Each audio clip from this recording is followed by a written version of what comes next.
Munster going on his own. He gets the try. The Red 78. We're both Munster people. Carberry gets over the line. Try from Munster. Nobody knows Munster rugby better. Hello and welcome along. I'm Alan Quinlan and you're listening to episode 38 of the Red 78 here on the Rugby channel. And with me as always is Niamh Briggs. 38 episodes so far, Niamh. We're not doing too bad. How are you? No, still haven't killed you, so you're definitely a winner there. How was your weekend? Did you match? Yeah, we played Wicklow on Saturday. Got our first win. Very tough day. We spent 6 hours on the bus. There was an accident on the motorway. It goes down. We just got caught in the middle of it, so we were stuck in and around the Curragh and Newbridge for about 4 hours. The takeoff was pushed back for about maybe nearly 2 hours, so by the time we got there, I think it was just a little bit rushed. So we did well to come away with a win. Wicklow played very well. You were happy so coming away with the win I anyway, wasn't at least. a bit, no. Okay, right. No. As ever, we want you to be involved. You can always tweet us at Rugby Channel 15 or at either of our personal Twitter accounts. Leave a comment on YouTube or email us at therugbychannel@bowermedia.ie. We've a lot of comments. Obviously, Munster, we've a lot to say about this match and away to the Dragons on Sunday. It was a disappointing loss in the end. Loads for us to dissect in that game. I put out a tweet yesterday, as I usually do, and a lot of comments coming in.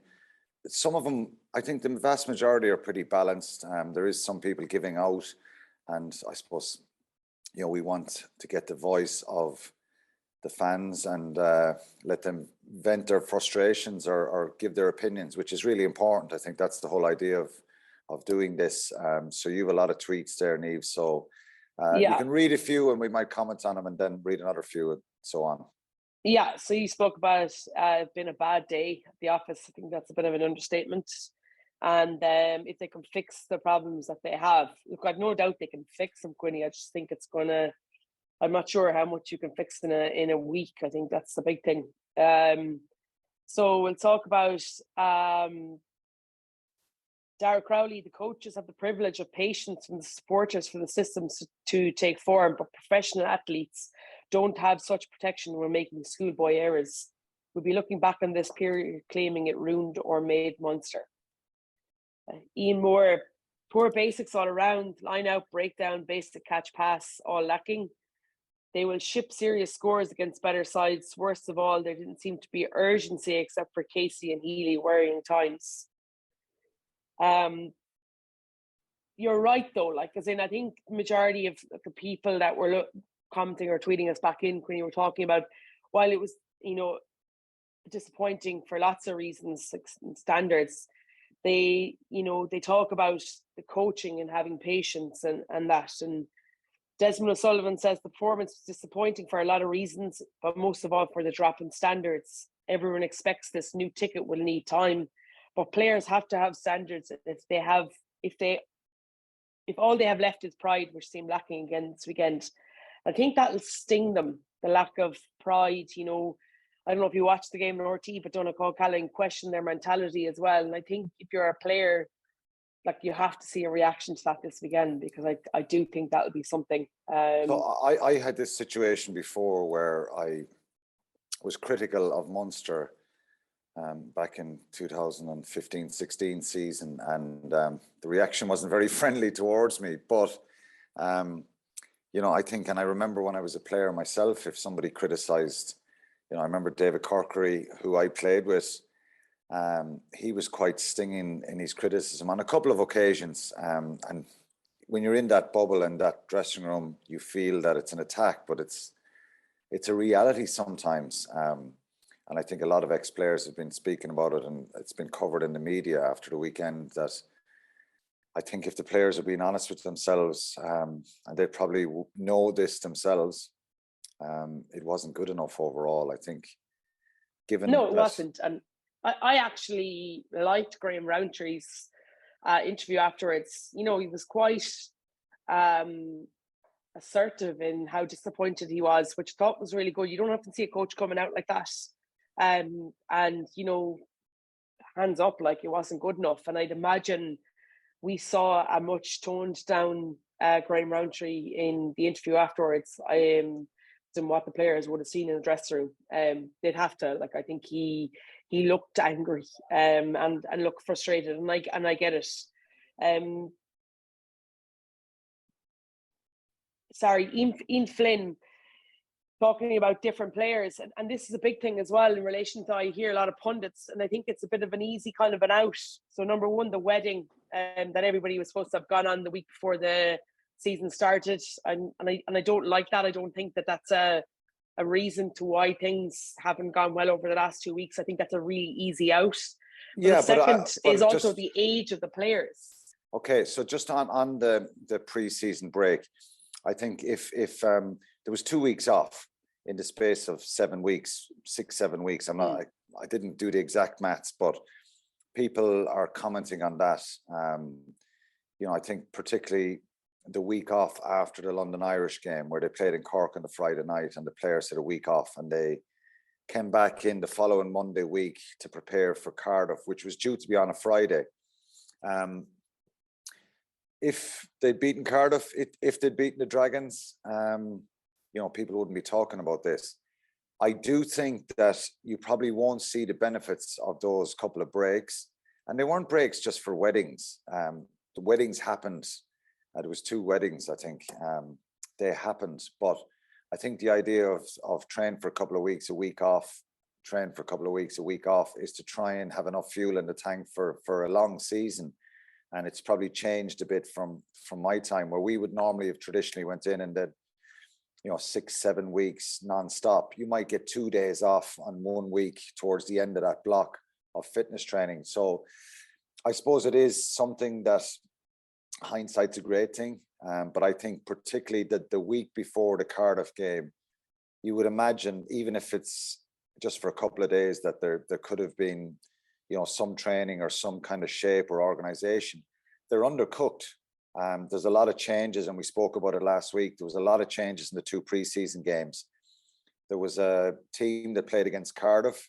10 of those players involved that day were not available for the Dragons game because they were gone to South Africa. So I think Graham Rowntree is, and this is just the reality of it, has looked that there's going to be so much chopping and changing, and there's no continuity in selection. So given where they're at with the mistakes that we're seeing, it's certainly not helping, but it's not the only reason. No, and I think, okay, let's be very realistic.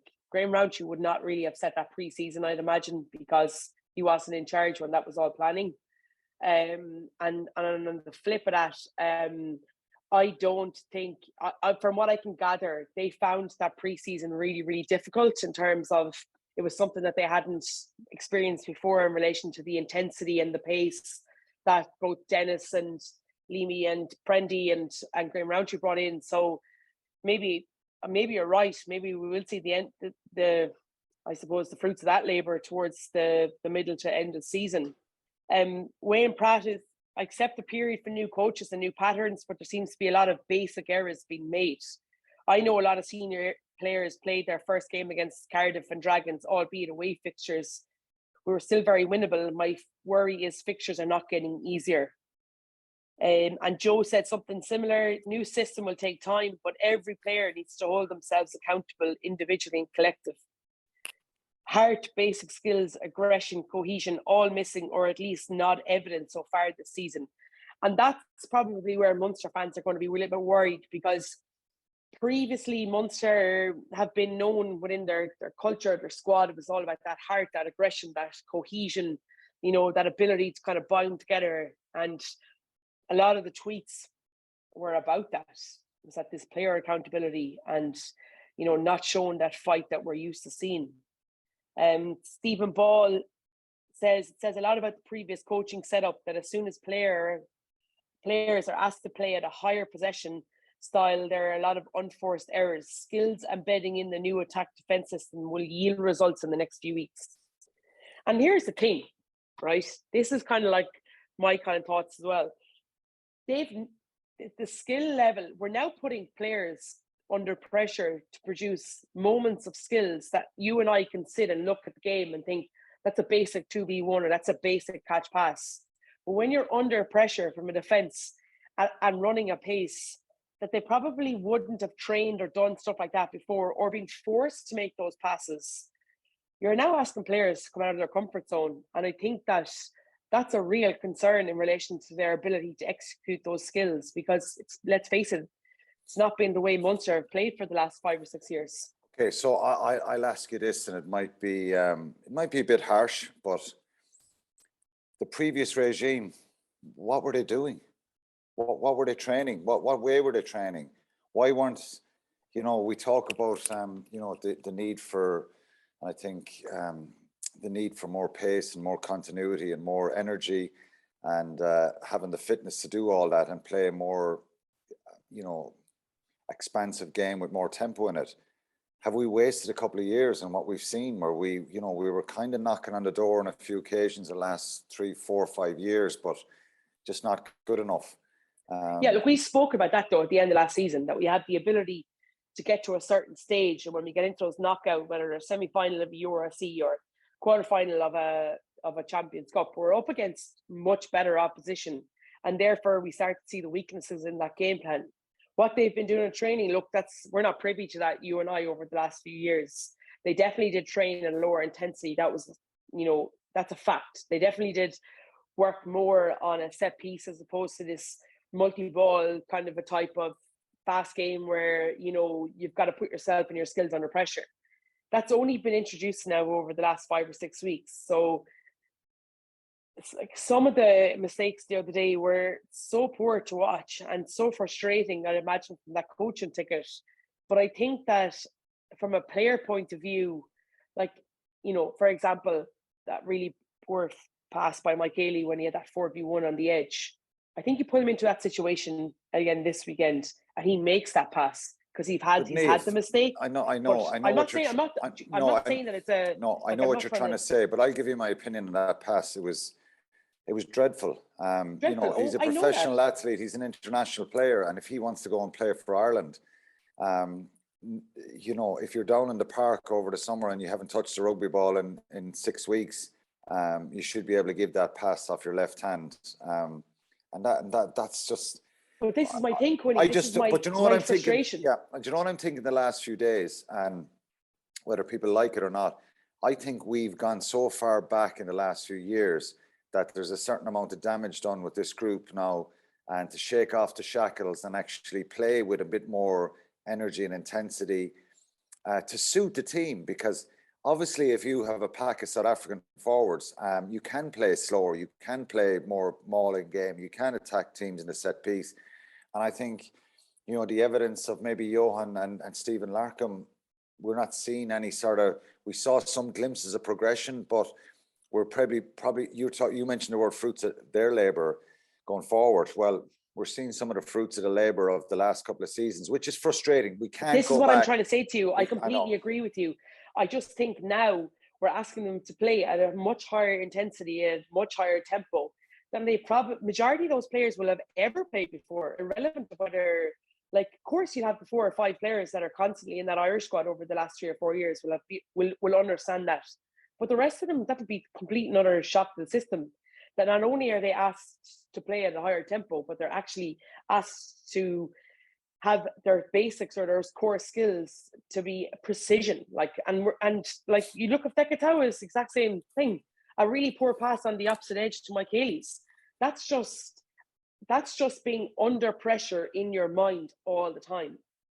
And I think it's going to take a huge amount of shift in mentality for these players to be able to go and play at that. And here's the thing, Quinny, if they can't, well, then they have to move on, and somebody else has to come in that can do that from that underage or that younger group, because the way the game is going and evolving all the time, you've got to be able to play with that pace and that intensity. You've got to be able to move the ball. And I don't know if you watched or analysed the game afterwards, but there was a huge amount of space in relation to, they had a 2-tier attack where they had players running hard and players out the back.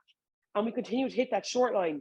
If we'd actually trusted our ability and our skills to be able to go out the back of that, we've already created an edge and we already gained huge yardage. I just think we went back into our shell, back into that comfort zone, and we played right into Dragon's hands. Okay. Have you any more tweets there? I do. Sorry, that was my rant today. No. I don't know how to pronounce his Twitter handle, but Weevu. I think we've got to pretty much write the first half of this year off. My major changes in style of play will take months to implement. Remember Ireland when Farrell came in, I'll be judging them on the results in the new year. Sean O'Connor is something similar. I can forgive them for systematic flaws in their attack and defence because they're still bedding in. And I think that's like really like the kind of sentiment from everybody. But basics like aggression, physicality, catch pass, knock-ons under no pressure, lack of pure dog from senior players was shocking and worrying. They've looked lethargic since the Toulouse game in the Aviva. I wonder, has that done more damage to the psyche than we think? I'd question if these players genuinely believe themselves at this moment. Prendy and Leamy can try and improve their attack and defence, but Rowntree has the biggest job of them all to make the players actually believe in themselves again. And then just to finish up, Adrian O'Donoghue, I'm worried. I don't think these opening games were hangovers from the off-season. They play South Africa in about 6 weeks, could end up being battered like a fish on a Friday. They need to look up game plan in their dictionary because they don't seem to use one. Okay. Yeah, there's a lot there. And I think a lot of people, the common theme there is that there is a bit of patience required here. For the coaching group, I think people are annoyed with the players or want accountability. Yeah, that's something that's pretty evident there, that there needs to be a bit more accountability. The players need to react a lot better than this. We'll talk about tactically a little bit in a moment. We've started a goal star of the week for someone within the Munster group when they play. I sent you a text last night saying you can pick it this week because like it's very, how can you pick a gold star out of that? You know, even putting the gold before the star, you know, is a bit too much. But there was a couple of good performances and a couple of people stood up. And I'm going to say this, and people, the listeners mightn't agree, but I actually thought that one of the few players who was shown a lot of heart, passion, fight was Peter O'Mahony. I think he had 3 turnovers, every breakdown. He was bringing a bit of aggression, niggle. He obviously missed a tackle at the end with Malachi Fekitoa, which was, you know, a poor execution from Dyer's try. Incredible pace from him to win the game effectively for him. It was a loose kick upfield from Joey Carberry. But I just thought O'Mahony brought that bit of aggression and desire that maybe if a few more brought, they would have got out of there with a result. We said it last week, Niamh, you know, if you're a Dragons player, your career's on the line here. Your head director rugby is after calling you out the week before. He's gone. New coach comes in. You're trying to play for your career and get a contract and make sure you don't get, you know, flung out of the club essentially at the end of the season or whenever your contract is up. So they came out with an incredible fight. But I just thought physically Munster were really, really poor. And that's my biggest concern. It's not the mistakes, because I think they'll get better the more they train. There's nothing they can do about having a short pre-season now and some of those breaks, but they will get better at that, I'm confident. But, you know, you've got to switch it on in your own head, and that's where accountability has to come from the players. So we did bring you the Andy Farrell "You're Watching" piece before, and we will again. That's for guys who would grab the attention of Andy Farrell. So I don't know how you're going to do this, but picking a gold star out of a loss away to the Dragons on Sunday is a tough task. Yeah, look, and I kind of agree with you. I actually agree a lot with you in terms of Peter O'Mahony. I thought he, bar that last tackle, which I know doubt he'll be fuming with, and that was just a complete lack of communication and understanding of who was what, where, you know what I mean? And I would question whether either of them identified the tackle. There's no doubt they should make the tackle. But I thought other than that, he did quite well in terms of the line out and his turnovers and the system that they play. He finds himself in attack on the channel a lot. I think we miss him then in and around that doggedness in around in between those two 15s. But look, I agree. My stars of the week this week, and I'm going with a plural because I'm going with the combo. And I felt that both Craig Casey and Ben Healy brought a lot more tempo to the game than anybody else around them. I felt that when Healy went and backed himself, he created the try. I thought he did very well. Kicked very well as well. And I just thought Casey was an absolute menacing around everything. His ability to move people on. Defensively, he got very stuck in because he had to, which is another issue. But my issue is that I actually thought they had a good enough amount of control without being exceptional. When they went off, that's my fear. Munster seemed to lose all sorts of shape. They lost all sorts of control in and around what they were trying to do. And, herein lies the question. Is Ben Healy the number 110 or is it Joey Carberry? And for me, Craig Casey is clearly pushing himself into that front runner as number 9. There'll be senior players that, okay, I know we haven't seen Conor Murray yet this season. I'd imagine we'll see him this weekend. But they're going to find themselves fighting for positions within that team, because I think that, I think Ben Healy and Craig Casey are a very good partnership. And while Jack Crowley's gone away to South Africa, it'll be interesting to see how he gets on, especially now that it's just him and Jake Flannery, and there's only going to be the two of them running at 10 for those 3 games. You can imagine he's going to get a lot of game time. Look, I've said it for a long time. I feel like Joey Carberry is a 15 and not a 10. That's just my opinion. But I thought the other day we lacked a lot of control when he came on, and Paddy Parson as well. So my stars of the week go to our 9-10, Craig Casey and Ben Healy. We've cheated again this week with a joint I know, award. I'm sorry. And, but look, if you asked me to pick one, it would probably be Craig Casey. Yeah, I'd be picking one, and I'd be picking Craig Casey. I think Ben Healy had some good moments in the game. Obviously, the break for the pass for Zebo's break up the wing where it was a high tackle and they got a penalty, and, in the end result, Stephen Archer scored. I just thought Ben Healy needs to get a bit more physical in the collision areas, I think, in cleanouts when he's required to do that, and also physically putting in some tackles as well. So definitely has the ingredients and the ability to play and be really good at that level. But that's my only criticism, is the contact area for Ben Healy. Yeah, but you flip that on the same as Joey Carberry or Jack Crowley. I think of the 3 of them. And look, we always speak about 10s not being hugely physical in terms of, he stands there for me, he puts his body on the line. And you're right, he did miss a clear out in the 22 when Munster were in a good position to attack. But I question, why is he the one clearing out? And you know what I mean? But that's just another conversation for another day. Look, I think he's in the front runner at the moment. Okay, just to the last couple of minutes on the game, I want to ask you a couple of questions.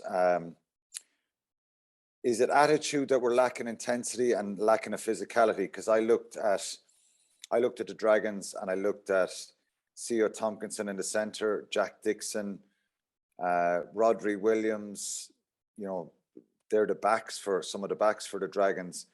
Ross Moriarty, Tane Basham, and Sean Lunsdale, the Dragons back row, effectively outplaying the Munster back row, smashing people, loads of energy, intensity, got into breakdowns. Will Rowlands wrapping guys up in tackles. He's done really well for Wales. He's been a great find for them, and he's a brilliant player.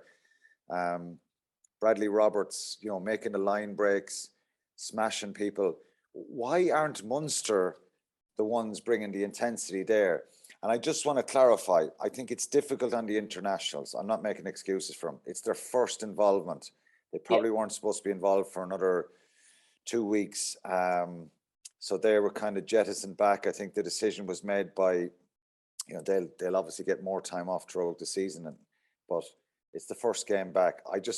We're undercooked physically, and we don't look fit enough either. And I think there's an attitude problem going into that game the other day where we're just not fired up enough. Why is that, Niamh? And why is that? Why did that happen? I think I could, even from an energy point of view, the week before was better against Cardiff. But this, I know there's a lot of changes, different team, but this group that came in this week looked to lack intensity and desire to win collisions. Yeah, look, it's very interesting. You often think, well,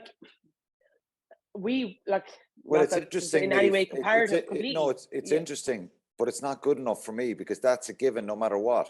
You I know don't this. What I'm trying to say to you is, bullied a bit, around the place. I know it's not really comparative because things, but I felt like with us on Saturday for our own club game, like we just didn't get off the bus till 70 odd minutes into the game. It was almost a bit like Munster didn't really get off the plane when they landed in Wales. There's a couple of things in that. You have to look at yourselves as individuals, and then you have to start looking at the collective. And I think not enough players stood up for me in terms of that senior group, irrelevant of whether you talk about the internationals. There was also a senior group of players, the likes of Jack O'Donoghue and Finian Wycherley and Stephen Archer, and these guys that had been playing or pre-seasoned for it all because they hadn't been away with Ireland. I think, Stephen Archer's given away an incredible amount of penalties. Like, that must be very frustrating. Can't get any momentum then from anything. And they're the guys that have to be the ones to take the game by the scruff of the neck. I think Jan Klein going off, Tyke Byrne coming on, that didn't help situations. I thought he looked very rusty. And he won't be like that again. And here's the thing. You'd like to think that that's probably their bottom baseline and that they won't be as bad again. But sometimes, Quinny, there's no explanation. You just have to literally draw a line through, review what you can and try and But Niamh, the bed. I'm not saying it's an excuse. No, I just, you know what I mean? We saw it up in Ulster, in Belfast, in the quarterfinal where they were knocked out. They were dreadful in that performance.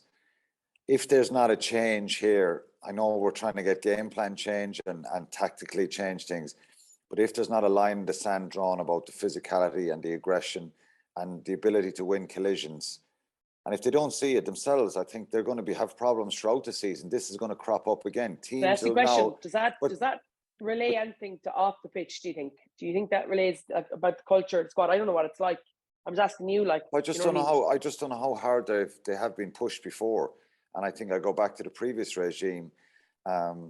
It's not acceptable to get bullied like that in that situation when you put on a Munster jersey. And that's not picking anyone out individually. That's collectively, they're second best in the collisions. The ball carriers this week were dreadful. Guys upright thinking they can go in and have a wrestling match with someone, the ball being stripped out of their hands. It's a pure dogfight. And I thought Craig Casey played well with very poor possession at times. And we saw one or two glimpses of good deliveries and good possession to him. And they looked like there was options on. But there's a middle tier, and I've heard this in the last couple of days. There's a middle tier of Munster players here who I've heard a lot, been frustrated about not playing for Ireland, not getting picked for Ireland, and too many Leinster guys in the Irish team. And I've heard this kind of underlying theme. Well, you can't dish up that rubbish if you want to play for Ireland. And it's kind of a crucial period of time. And it's a little bit like Rassie did a couple of years ago when they lost to Cardiff down in Cork.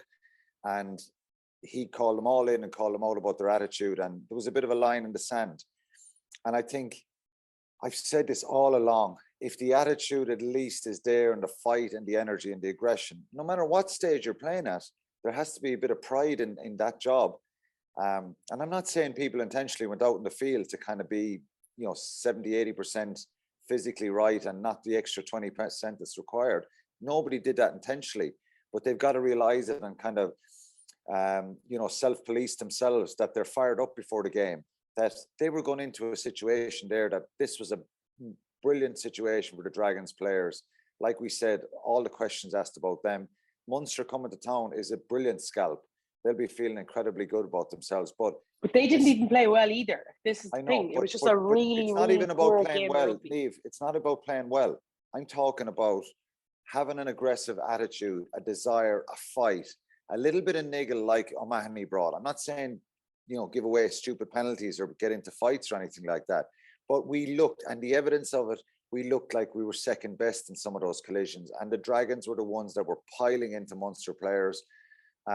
So there needs to be a bit of a line in the sand there around that intensity. The set piece was an issue, a couple of lineouts, the attack off the lineout, being overpowered. And Munster have no divine right. We don't have a pack of forwards that can totally overpower the opposition. That's why there's been calls for a change in the way we play. No aggressiveness in defence. Guys soaking tackles. Very rare I'm seeing an impact tackle there on Saturday, if any, but a lot of soak tackles. It's not good enough. You're not going to win a game if you're like that. So on both sides of the ball, when you're making carries into contact, it needs to be better for Munster, and defensively. So, that's where Dennis Leamy is going to have to work incredibly hard. And just in attack, really, really basic errors, catch pass, stuff like that. The lines are running, I'm not as concerned, but simple catch pass is not good enough. I saw box kicks put up the other day out of their own defence, and wingers running up and actually not even contesting in the air. They're a yard, 2 yards away from it. They're up where the general area is the ball. That is not good enough. They have to go through the air and go up and try and win that ball like their life depends on it. So there needs to be a real attitude switch here about, because I think it is a crucial period. If these players fail this season and if they struggle, and if there's a lot of this negativity, none of us want it. We want them to do well. They're going to kind of put themselves in a difficult place, going forward and playing in that jersey again and getting new contracts or even getting opportunities with Ireland, because I think there's a lot of good players without that field the other day, and they were too standoffish, and that's the decision making at times was poor. And again, I think that stuff will come. But aside from Niamh Briggs and Alan Quinlan saying this, you go online and you see what people are saying. Okay, you'll have some totally over the top comments, but the vast majority of people are actually speaking a reality and a truth here, that there's no energy, no aggression, no desire there. Not none, I'm saying. It needs to be better. You need to be ready, and they need to approach this game from a mental point of view with a lot more aggression and intensity. And if the mistakes and issues are there around some of the technical stuff, okay, that's fine, we can live with that. But from an attitude point of view, it needs to be a lot better, and the players have to take responsibility at that. They have to look at themselves deeply and say, we were bullied here, we lost collisions, we were turned over, we were smashed backwards a lot, too much.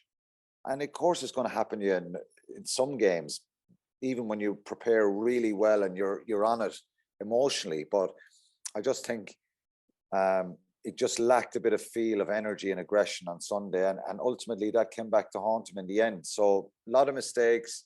I think the discipline was really poor at times, just really soft, cheap penalties.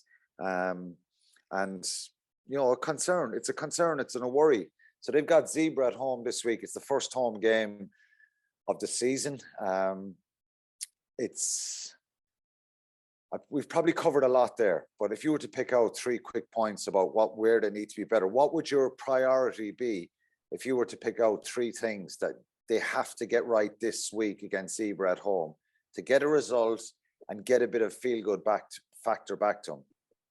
Yeah, look, I think number one is the mental side of the game.